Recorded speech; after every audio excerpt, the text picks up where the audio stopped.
మన రాజ్యాంగ ప్రదాత, దేశ్ కి నేత గౌరవనీయ అంబేద్కర్ గారి శృతివనం లక్నోలో ఉన్నాం మనం ఇప్పుడు. లక్నో మహానుభావుడి పేరు మీద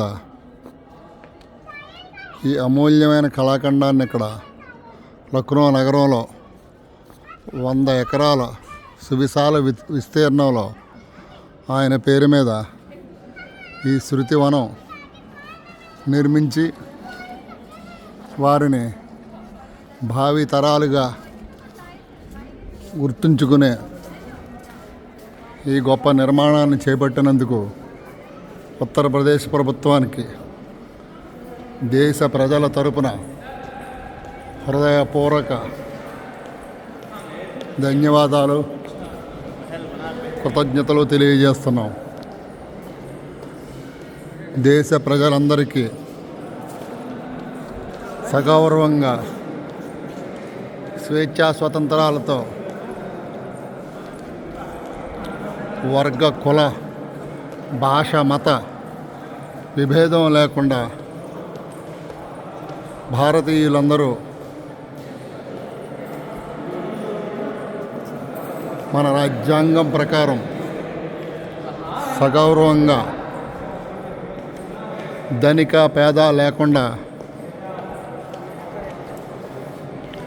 ఆత్మాభిమానంతో ఉండాలని ఈ మహానుభావుడు అహర్నిశలు అనేక సంవత్సరాలు శోధించి పరిశోధించి దేశ విదేశాలలో తను సంపాదించిన అఖండమైన జ్ఞానాన్ని మన కోసం దారాదత్తం చేసి దివికని మహానుభావుడికి శిరస్సు వంచి ప్రణామములు అర్పిస్తున్నాను. ఏమిచ్చి తీర్చుకోగలం వారు మనకిచ్చిన ఈ ఆత్మాభిమానాన్ని, స్వేచ్ఛా స్వతంత్రాలని. ఆ మహనీయుడు, ఆ మహానుభావుడు రాసిన రాజ్యాంగంలో మనందరం ధనిక పేద అని లేకుండా సగర్వంగా నిలబడ్డ ఆ మహానుభావుడికి ఆనాటి రాష్ట్రపతి బాబు రాజేంద్ర ప్రసాద్ గారికి వారు రాజ్యాంగ అందిస్తున్న ఆ క్షణాలను చూస్తున్నాం. ఆ తర్వాత వారు బౌద్ధ మతం స్వీకరించిన సందర్భాన్ని చూస్తున్నాం.